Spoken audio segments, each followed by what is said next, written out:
All right, we'll go ahead and kick it off here. Hello, everyone. Thanks for joining. If you haven't met me yet, my name is Jeff Wright. I'm currently the president of the U.S. Army Ranger Association, and I'm pumped, I'm excited, and honored to be here on this month's Distinguished Speaker Series. And with us, we have someone that I'm sure you all know or know of, Matt Eversmann. Briefly spent time in 10th Mountain Division before going to 375. Where he served there, including in Somalia on Task Force Ranger at Gothic Serpent, and then actually went back to the 10th Mountain later in his career and has now started his own consulting firm and is a multiple-time author too, which we'll talk about. So just as a brief introduction, but I want to turn it right over to Matt to get to the good stuff. So Matt, take us away. Yeah, hey, Jeff, thank you very much. And I really appreciate you not reading that buffoonery of the bio. My wife wrote that. That's my only, toss that out. My wife did that. So I'm sorry, but thank you for not doing it. And for it's esteemed. Yeah, it's an esteemed bio, and I don't mean to breeze over it, but everybody's read it, so I don't need to read it to them. Well, again, for all of you that read it, I'm sorry, but thank you all for making. Jeff, thank you for inviting me and including me in this. This is yet another one of these opportunities that don't come around often, and I say that thank you very much for letting me go. I'll look at the list of the other speakers, and it's very humbling to think about astronauts and generals and doctors and really smart people, and here I be. So thank you, and all of you. I promise we're going to keep this short and to the point. I think I was told 15 minutes max. So that's where we are, and we'll have a couple of minutes. But kind of serious for a second, folks. I watched all the videos of everybody that's been on here before, and I realized, it's you resist the urge to compete, like who's got a better story and who's got something else that I could top the last guy. Certainly not in any backhanded compliment way, but what I wanted to do tonight, I just sort of stopped and thought about it the other day. I said, there's two things I'd like to share with you all, and I hope they resonate with you, and literally, men and ladies, if you're on, I want to spend a couple of minutes telling you what I'm very grateful for today, and how this applies to my life now as a civilian professional, and then to spend a few minutes telling you all the lessons that I personally learned, from my time in the regiment. And then we can, certainly if you've got some questions, I'm happy to answer them. But, one of the things I noticed when I retired in 2008 and got out here into the big world was that there's such a colossal lack of civility out here. I mean, it is absolutely, positively horrible the way people in this so-called professional world treat each other. And I give you an example, folks, just use this human petri dish called air travel and watch the way everybody, communicates and talks and interacts with each other, from the time you get to the pre-check station till the time you pick up your baggage. I mean, it's horrible, pure savagery amongst us. So I want to make a point of saying, we should all always share our gratitude, and not to be so Dr. Phil-like, but I want to tell you a couple of things, folks, that I'm very thankful for from my time in the regiment. And these are not in any particular order, but as Jeff said, I started off in the 10th Mountain Division, in the height of the Cold War, 88. Father of Perestroika was still the commander-in-chief, and I thought I knew a little bit about what being a soldier and an infantryman was like, and went through my requisite couple of years there, and then got the bug and was able to finagle a spot into 3rd Ranger Battalion. And the minute I got to 375, what I realized was, and this is the first thing I'm grateful for, is that the Ranger Regiment showed me and allowed me an opportunity to be a part of the national mission. In the Army at large, and granted it's a great big 500,000 man, woman strong organization, we talk a lot about going to war. Again, this is pre 9/11, obviously, but there was a lot of talk and chatter about this is what we do in our wartime mission. But it wasn't until I got to 375, and I would suspect that our sister battalions, that you really realize that this organization means it, and everything we do is geared towards going to war and win. 18-hour, 10-hour sequence, all that stuff. And that was a big eye opener, believe it or not, for me. So as a young NCO showing up in the Ranger Regiment and realize like this is the place you go if you want to go to the show. Like if you didn't want to go to war and get in a fight, you got off on the wrong stop. And I'm very grateful, because I don't think that everybody at that time in the big army quite understood the reason that we have this standing force. So I'm very thankful for that. The second thing, and these are in no particular order, as you all can imagine, being an import, as it was said, which was horrible in one sense, but I'm thankful that the Ranger Regiment allowed me in, first of all, and second of all, it allowed me the opportunity to serve with literally legendary Ranger warriors. And I'll tell you a little bit about some of them that had a big impact on me. Certainly won't hit them all, but this was a collection of soldiers across the board that were, by and large, just larger than life compared to my first experience. And this is a quick TV timeout, folks. This is not here to beat up on the 10th Mountain or the big army. There's amazing soldiers, and I've worked with thousands of them probably over my career. But I must say it's something really different going to the Ranger Regiment and seeing the caliber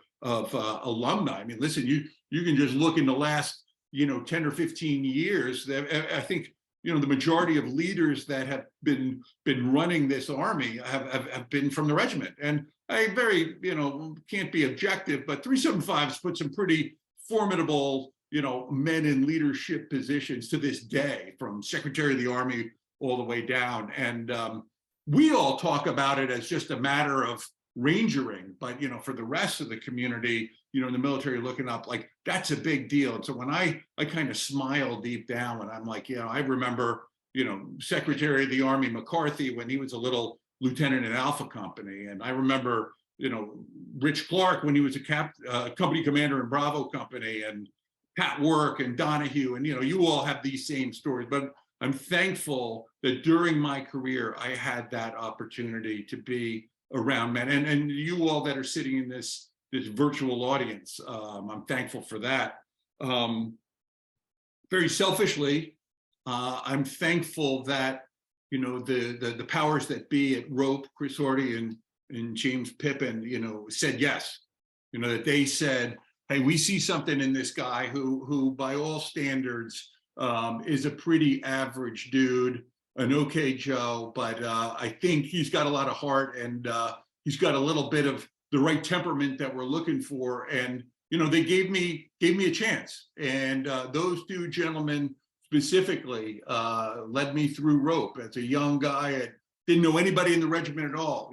Those ones that gave me the opportunity to have a seat at the table. I'm beyond grateful and thankful to them. And then again, I don't want to be the broken record. You all have a similar experience at some point during your Ranger career of some people that said, "Hey, we'll give this person, this Ranger, the benefit of the doubt. We'll let him, come in and play with us." And that was a really big deal. And I against all odds, I was able to get in there and do it.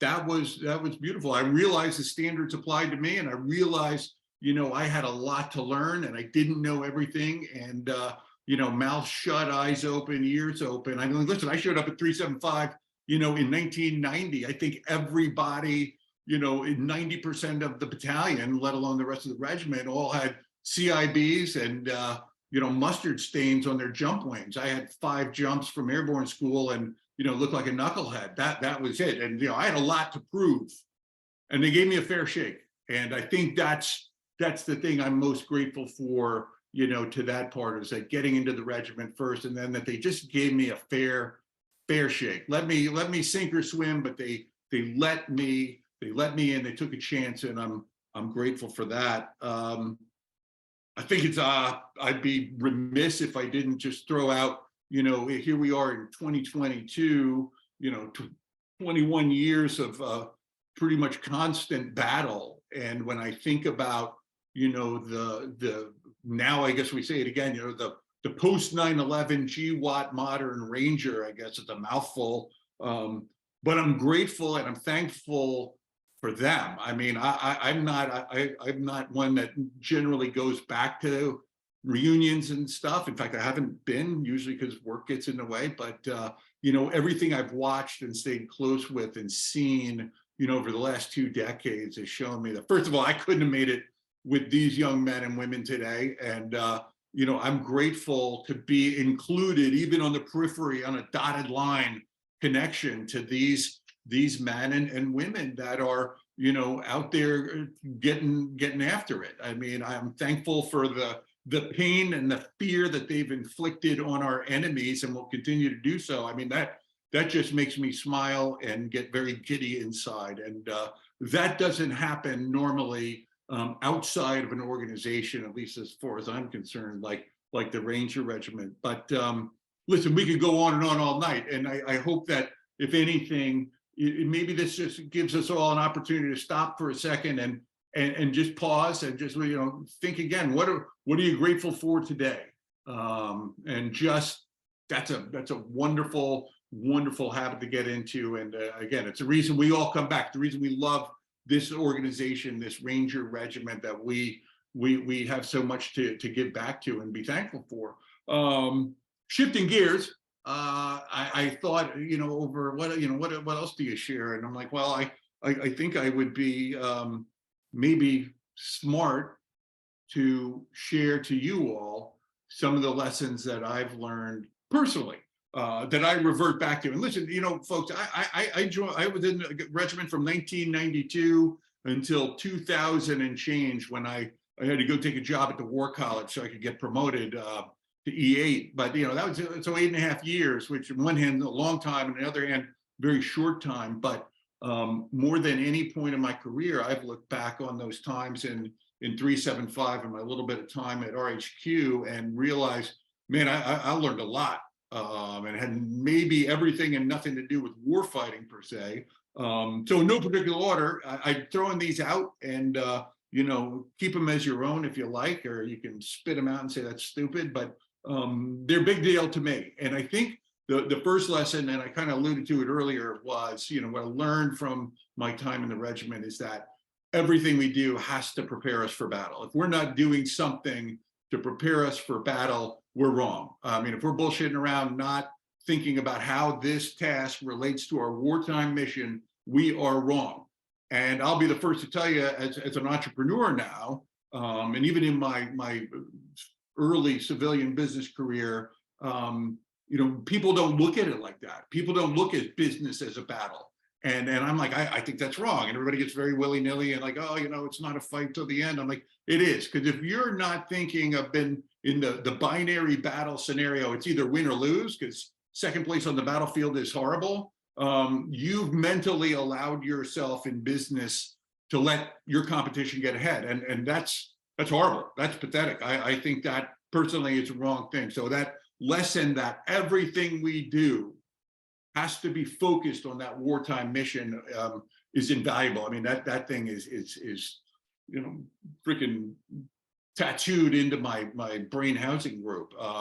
The second thing I tell you, I learned about when I first got to the regiment, and I give the original Danger Six, Dave Grange, the RCO at the time, credit for this. I heard him say time and time again, we teach our Rangers how to think, not what to think.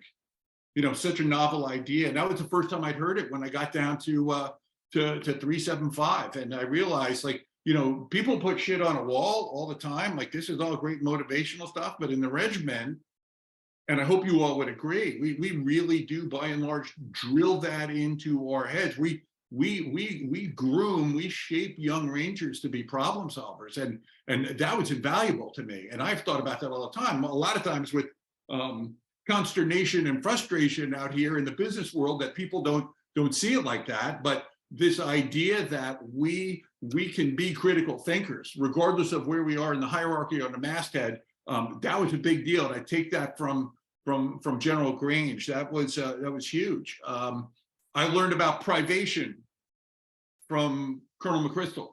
Dan McChrystal brought that concept of privation to the regiment. I'd never heard the word before in my life. And those of you that were around then, I think it would strike a chord. You know, this idea of doing your job when it sucks a lot. My words, not his. Stan McChrystal would say it a lot better. But you know, I learned like, hey man, there are no free rides. There's nothing easy. You better be able to perform, you know, at the end of a road march, not go fly out, do your mission, and then road march back to show how tough you are. Like this idea, like we got to be mentally, physically, spiritually, emotionally tough. I give that all to General McChrystal. And listen, you all know out here, by and large, there's a lot of weaklings. There's a lot of mediocrity. People crumble literally and figuratively when it's cold and when they're wet and tired. Again, literally and figuratively. So I give that lesson learned. And I granted, I've gotten a little light in the hair, well, a lot light in the hair, and probably too big in the waist and all that stuff. But in the back of my mind somewhere, I think I'm still kind of a tough guy. But I learned that lesson about privation, and it's something I try and share with colleagues and business people whenever I can. This idea of sua sponte, you know, of your own accord, you know, that resonates all the time. Morning, I think about that all the time. And you know, First Sergeant Jimmy Pickering, when I was in Bravo Company, he was the epitome of sua sponte.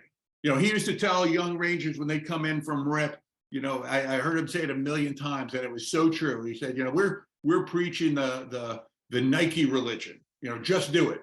And to anybody else, they would laugh and chuckle and be like, oh, you know, that's kind of flaky. But with Jimmy Pickering, you know, the guy who personified sua sponte, you know, so when you're around, and again, you all could fill in the blank on names. I'm sure everybody's got somebody that taught them and showed them what right looked like. You know, guys like Jimmy Pickering, First Sergeant Pickering, you know, showed me that sua sponte isn't just a motto. It's truly a way of life. And likewise, you know, Mike Kershaw, Colonel Mike well, then Major Kershaw, you know, was a great mentor to me, and he showed me that this is a thinking man's gun club. You know, this big like ox, smart like tractor idea really doesn't work if we're going to win on the modern battlefield. Again, this is pre 9/11. Here's a guy that won a Silver Star in Desert Storm, leading an armored unit. He is a smart man. He's like, you got to read. Sergeant Eversmann, you got to read, not just your FMs and training mounts. You got to read about leadership. You got to read about history. You got to read about business. I tell you, that bit me in the ass. I got that information a little too late for the Mogadishu trip, but I sure realized after that we better know about where we're going in the future. So Mike Kershaw taught me, you know, you got to be smarter than the rest. Sergeant Major Chris Hardy, he taught me that, you know, truly what the quiet professional was all about. Like, just do your job, do it better than everybody else, and don't complain about it. Take care of your buddies along the way. I mean, Chris Hardy was one of those just great mentors and people that demonstrated, you know, if I don't know the answer, I'm going to go find it. And again, it's not one of those board question answers. He would just do it. So every day you think, like, what would Sergeant Hardy do? You're probably doing the right thing. The RSM, Mike Hall at the time, you know, what I learned from him is, like, give new guys a chance. You know, they might surprise you. You know, trying to smoke the piss out of them so that they quit on day one probably isn't good. And any of you all that know the RSM have probably heard the story about when he got to 175 with the 9 best friends, you know, in his squad. And listen, you can extrapolate from that. The standards will apply to everybody. And again, we'll sink or swim on our own. But wouldn't it be better to help this new cat on the team succeed? Or do we need to just go through this process of letting them, you know, dangle in the wind? And that was a big one. I tell you, particularly as an import, and I don't mean to harp on that like woe is me, but you know, I always tried to be, you know, give everybody a fair shake and be friendly to the new guys that were coming in. Pat Work, General Work, he showed me what being authentic was. Pat and I were PL platoon sergeants in Bravo Company, and you know, what I learned about him is that, hey, if you're authentic, you know, you're never wrong. You know, and authenticity gives you confidence, and confidence allows you to present yourself in the right professional way. And of course, you got to back it up with your ability to deliver. But Pat was the personification of the main effort. And what I learned about Pat is like, don't ever, accept being anything less than the main effort. And I thought that was just, he was so bold about it. If any of you that know him, are probably laughing right now, but there's a great science behind, guys like Pat work and what he does. And I think, wrapping it up, because I've been yapping too much and sucking out this oxygen, folks, is,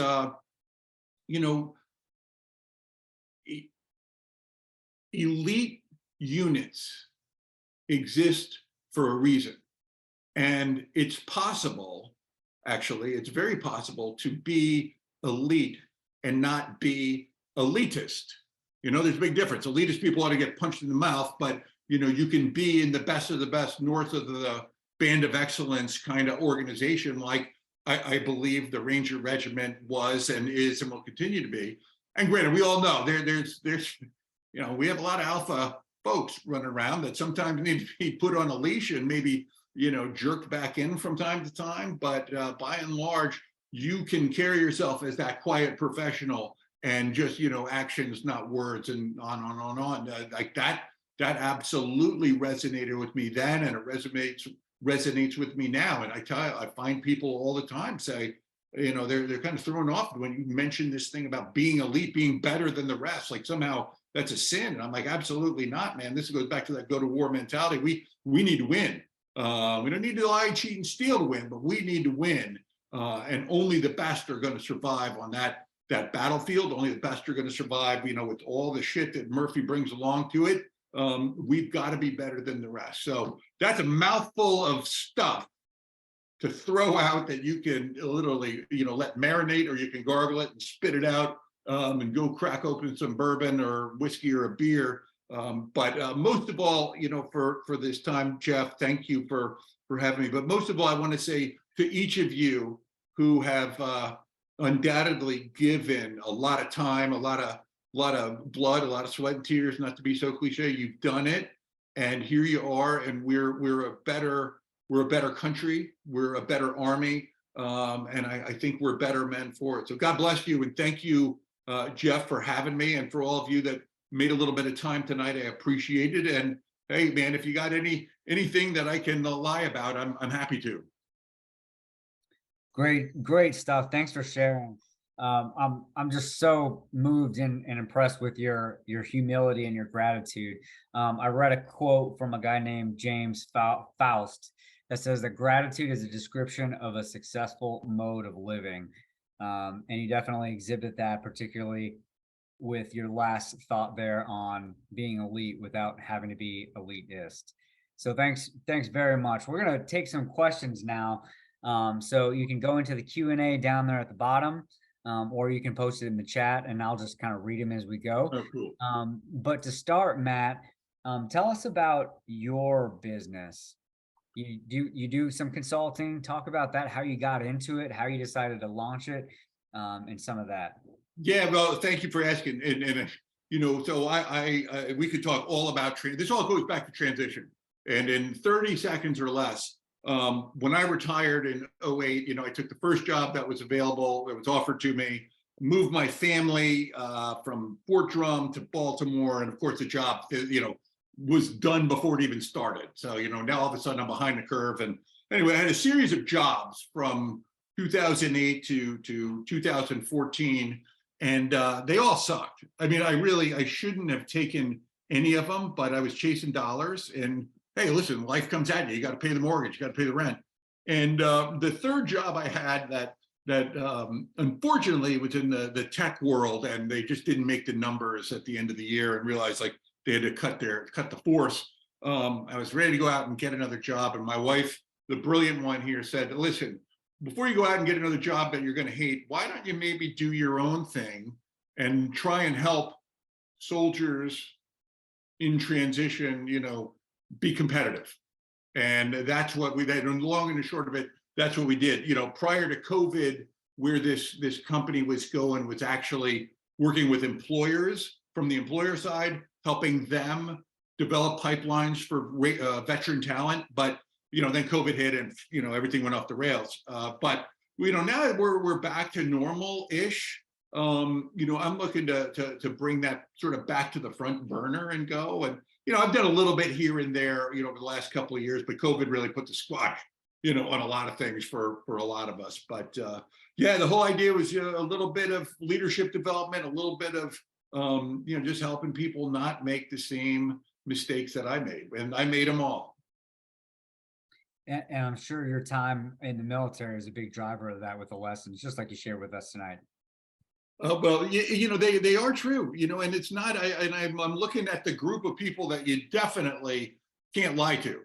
You even if you wanted to, you can't pull the wool over anybody on this call tonight, because they'll see right through it and they'll be like, "Oh, I call bullshit, Matt." But that's the best I can tell you is that you learn a lot of lessons, and for what it's worth, the one thing I do tell, I've told veterans time and time again, I'm like, you can't look at things like, oh, I was a field artillery officer. There's no job out here that's similar to calling in fire from fast movers. I'm like, you're absolutely right. That's absolutely true. However, below the surface, there's a zillion qualities. I mean, in this day and age, you show up with a good handshake and you can deliver, you're better than 80% of the knuckleheads out here anyway. So that's where we are. Yeah, well said. Well said. One of the biggest ones I think that gets overlooked when veterans transition and are trying to communicate their value. Everyone talks about leadership, which is certainly true, but really, and especially in the special operations community, it's about problem solving, tough missions, under-resourced, time constraints, and figuring it out, and then figuring out how to get your guys to do it too. Well, Sergeant Major Mallinger has one. Matt, well done tonight. Considering the Abrams Charter, what did you discover about your own leadership style as you moved from 3rd Battalion to the War College and then to 10th Mountain? What worked? What did you need to improve? What did you learn? Thanks, and Ranger lead the way. Well, Sergeant Major, thank you, and you're very kind to make time tonight. And Abrams Charter that had a big impact, because I kind of started coming from the 10th Mountain. I was the other side of that coin, and I did appreciate that. Hey, as much as you want to stay at Shangri-La, you got to get out and you got to spread the wealth. And I think the biggest lesson I take, particularly going to that zoo called the War College, was that leadership is leadership is leadership.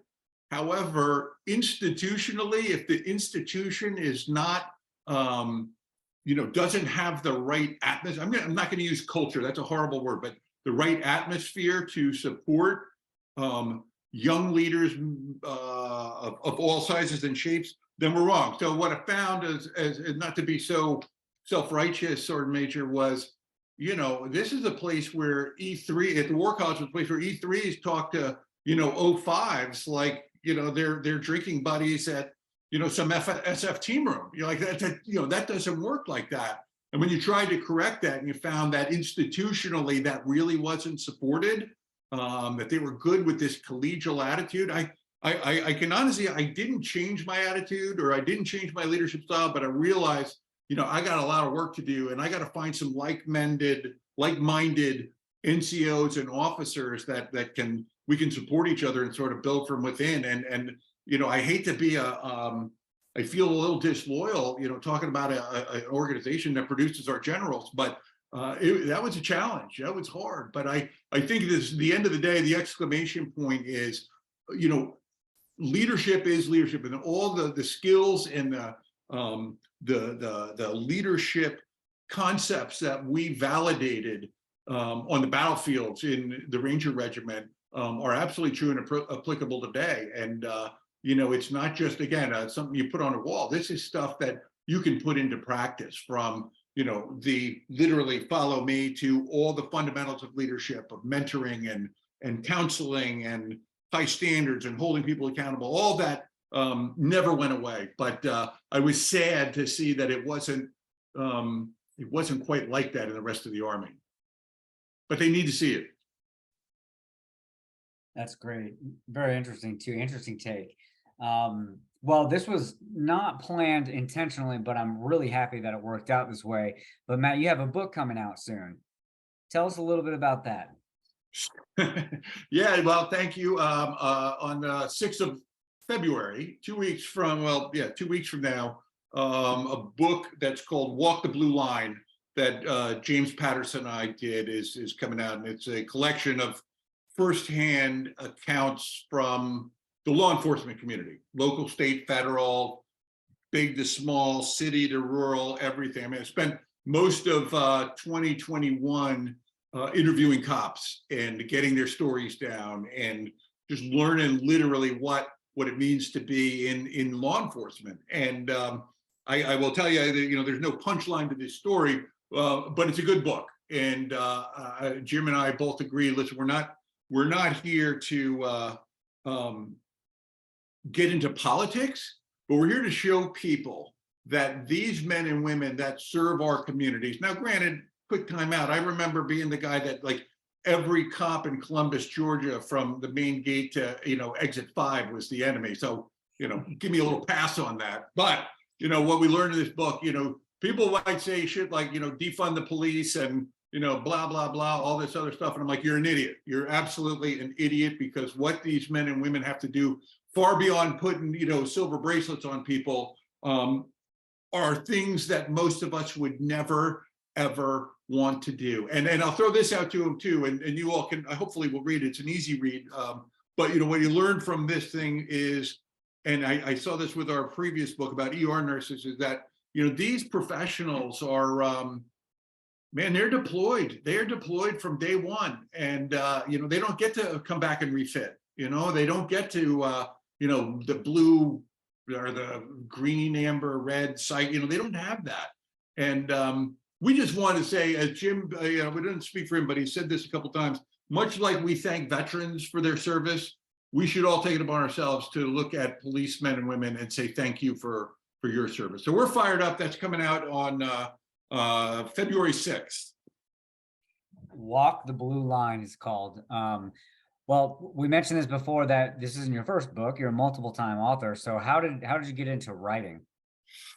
Yeah, this is one of those luck and opportunity are around every corner. And I'll try and keep this short.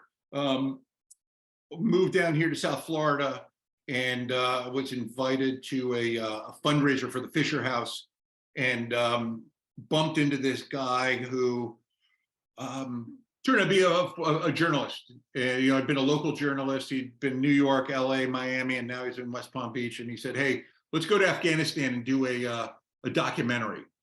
And I thought the guy was a weirdo. I'm like, no, I just stay away from me. And it got to the point where I would run into this guy, you know, pretty frequently for about 6 months. And I got to the point I couldn't lie to his face anymore and come up with an excuse why I couldn't meet him.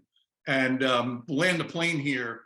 This was about the time that Jeffrey Epstein was getting ready to go to the big house, and Tim and Jim Patterson were writing this book, you know, about this horrible pedophile.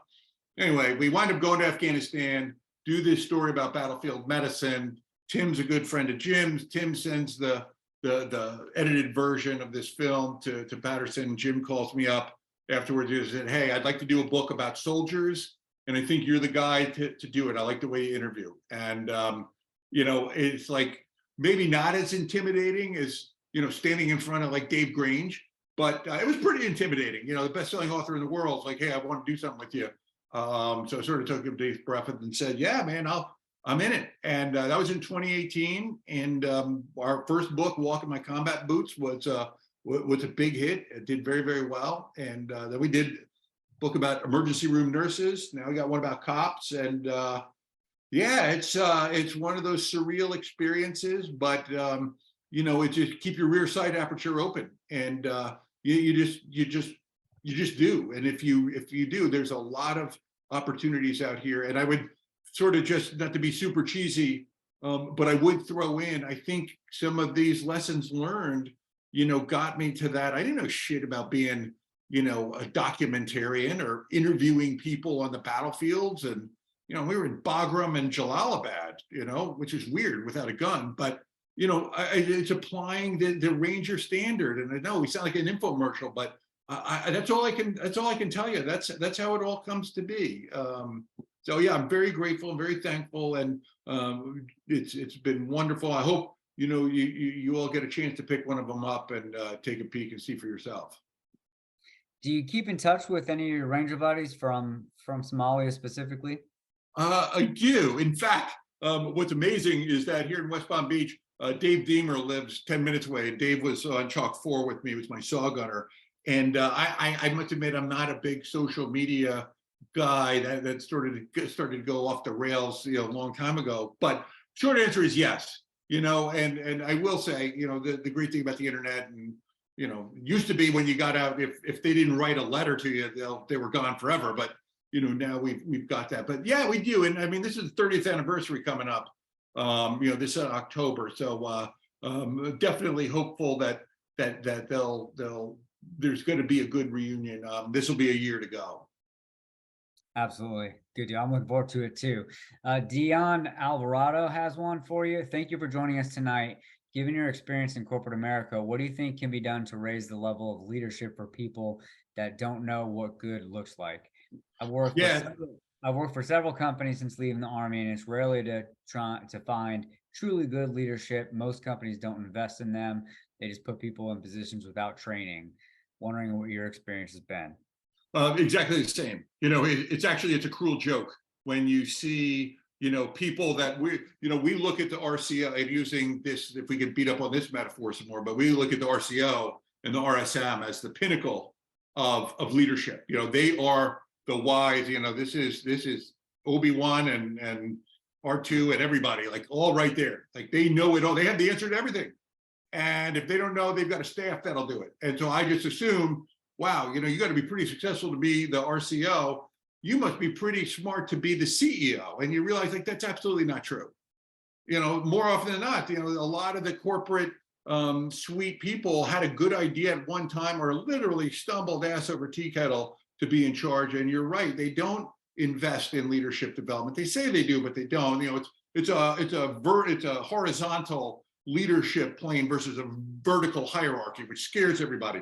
So what I found was, Dion, and I just throw this out to you, sort of think about what I said about the War College, where if the institution doesn't support the atmosphere, you really got to work hard to lead from below. In the regiment, you could if you had a shitty PL or platoon sergeant, which granted rare, I know, but you did, who wasn't cutting it, you just keep exceeding the standard, and pretty soon they'll just go away. I don't want to be mercenary about it, but that's it. Corporate world doesn't work like that. So you got to build that groundswell, or try to, by aligning yourself with those that know what right is. And I know it's easy to say and hard to do, with standards being what they are. But you just need one good win. That's been my experience. One good win when all of a sudden people take notice and they're like, wow, he or she really does have something to say. We should, people want to naturally be led. They've just been conditioned to think like, hey, it's all about me putting points on the board, and everything else it's what's in it for me. So you got to beat that. And I don't have, if I had the silver bullet, we'd be having this conversation with all of us on my yacht cruising, to the Mediterranean or something, but I haven't quite got there yet. But that's my 2 cents. I think absolutely you just got to keep going, because if not, you either fall into their shitbagness, whatever you call that, where you're going to be just like them, or you're going to start just like, I don't care. And both are horrible, and they're not good for you. So you've got to keep it. And it sounds, listen, just as a quick aside, and I'll be quiet. I learned over a lot of failures out here in the middle, in the professional world. Failure is really not really a fair word to use, because there's no such thing as failures out here. Things don't go your way, all that kind of stuff. And I'm not trying to play semantics, but there's no report card at the end. Hey, if it didn't work, maybe you didn't have the aptitude, or maybe they weren't ready for you. There's a million reasons why things don't work out. So I'm telling you, hey, if it's not your cup of tea, man, go someplace else, and just keep searching. Because again, that was my big mistake. I was following money, and money's important. Absolutely. We all want more of it, but we need it. But, I should have gone like, hey, what's the best atmosphere for me? And maybe it would have been being a cop, honestly, or being a fireman or an EMT or some paramilitary. I don't know, but it's a lot of vomit on you, and I apologize, but I just say, don't give up on that. You know what right is, and sooner or later, somebody's going to appreciate you for it. That's great stuff. Well said. Well, we'll go ahead and wrap up here. Thanks for everyone for joining. Matt, thanks for taking the time, the preparation, and for sharing with us. Everyone, we're excited to have some things coming out that you'll see from the association over the next few months. Matt, I'd invite you and mention this to everyone. Be on the lookout for details on the Army or the annual Ranger muster coming up here in late June. Of course, there'll be lots of festivities on the anniversary of Gothic Serpent, and lots of other exciting things that I'm looking forward to sharing with everybody. But once again, Matt, thanks for taking the time. No, Jeff, and thank you for all you do, and Caroline for putting it all together. You guys are awesome, and really do. I bless you all, and thank you for everything. Take care of each other, and yeah, man, just take care of each other all the time. Well said. Matt, everyone else, Rangers lead the way. All the way. God bless you guys.